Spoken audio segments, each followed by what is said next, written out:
I'm a 27-year-old woman who's been married to my amazing 30-year-old husband for 5 years, but we've been together for 7. My parents, who are 58 and 60, have never really warmed up to him, but we've always been polite.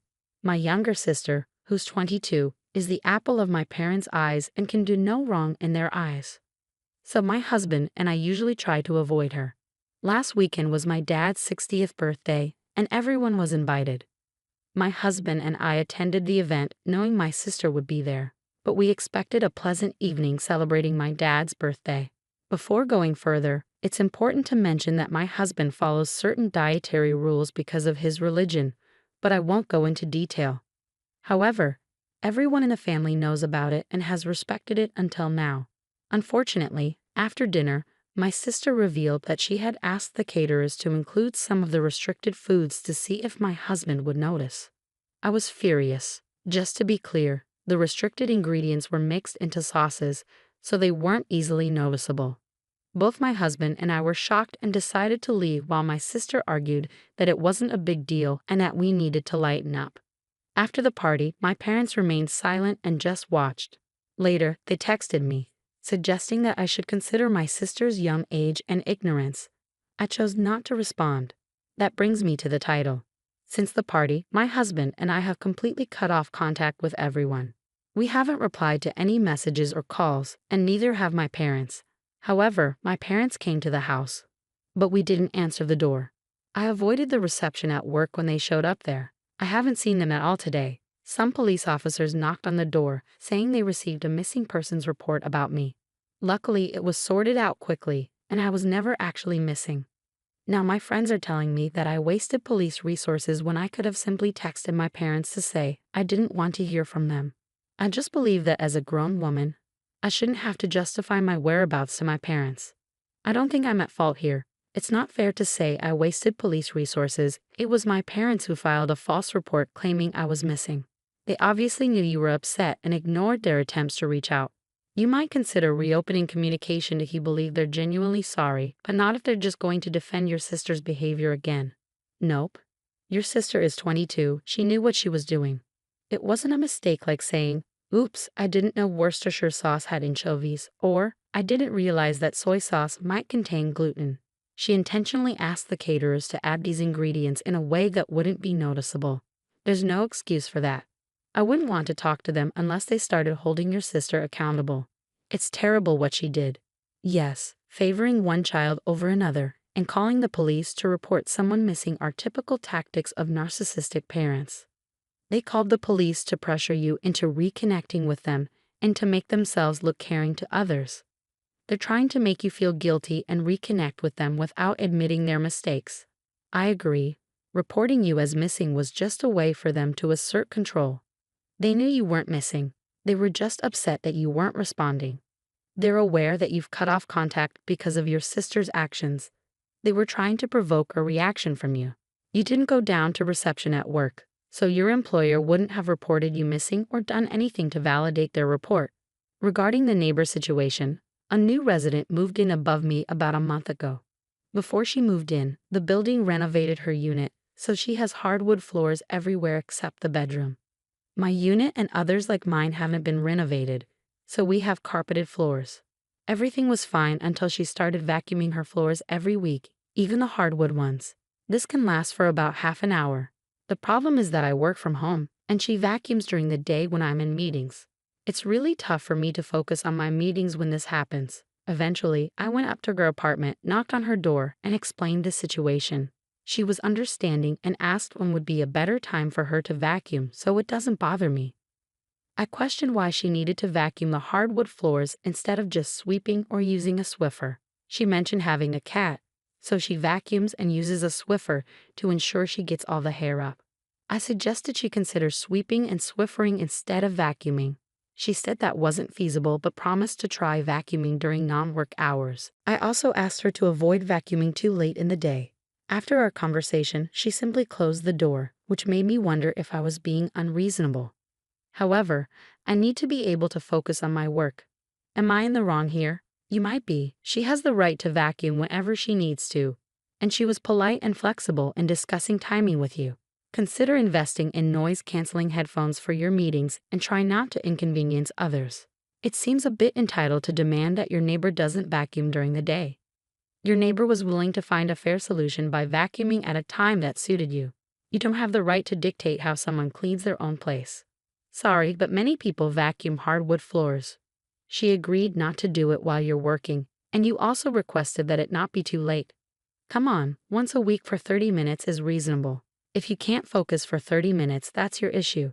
If I were in your shoes, I might just vacuum my floors for an hour every workday out of spite. My wife and I have 8 kids between us. And this story mainly revolves around our young teen Gina. Recently, Gina expressed her desire to become vegan. We agreed to cover the grocery bills, but she'll need to plan and cook her own meals.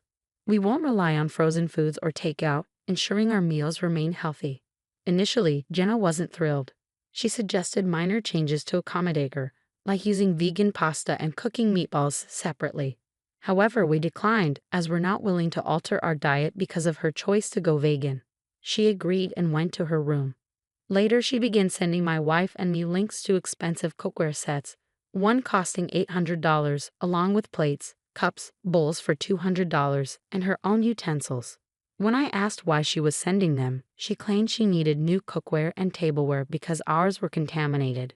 I assured her ours were fine and suggested she use her allowance or start babysitting to buy her own. Later that day, one of my sons called to inform me that Gina was telling him and their siblings to remove all their snacks from the fridge in the game room. The game room has a small kitchen because Gina needs it for her vegan food. When I confronted her about this, she argued that her vegan items couldn't be stored with our food and suggested taking over the game room kitchenette as a compromise.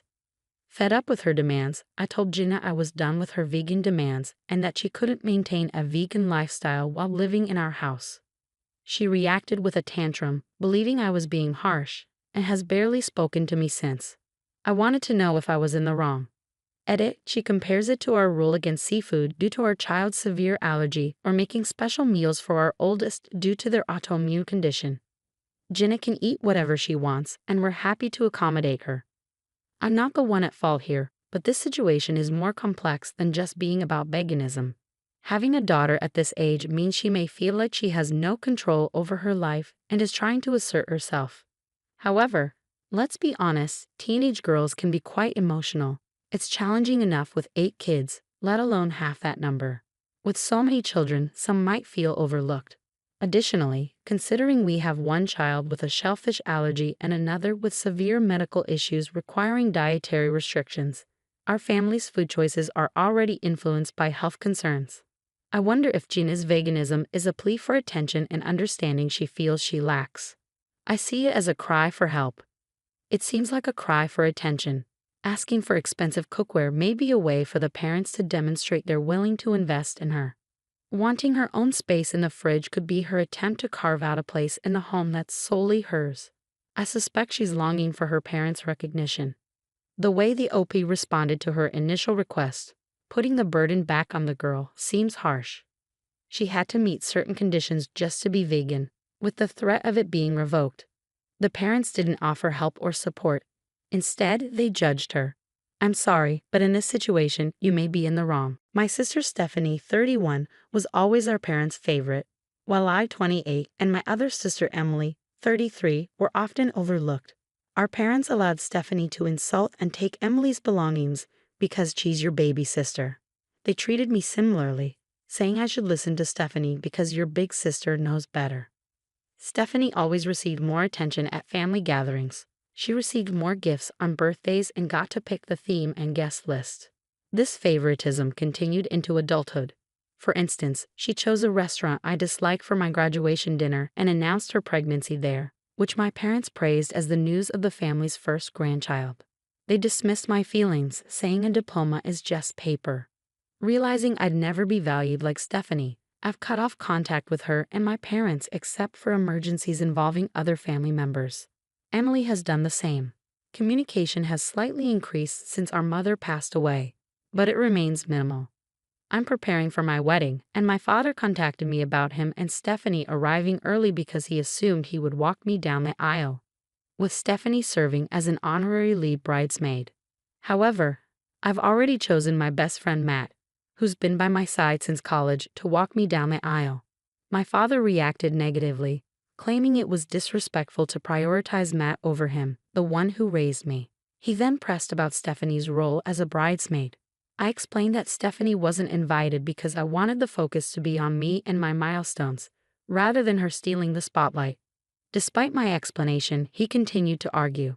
Frustrated, I told him he could walk the daughter he cared about down the aisle and ended the call. Now, several people, mostly extended family, are criticizing me, calling me an idiot for various reasons. They bring up how my mother fell extremely ill during her pregnancy with Stephanie, and doctors were uncertain about their survival. They argue that I can't truly comprehend the fear of possibly losing a child. Many insist that I'm wrong to exclude Stephanie from the wedding because, in a sense, she's also a victim of our parents' favoritism.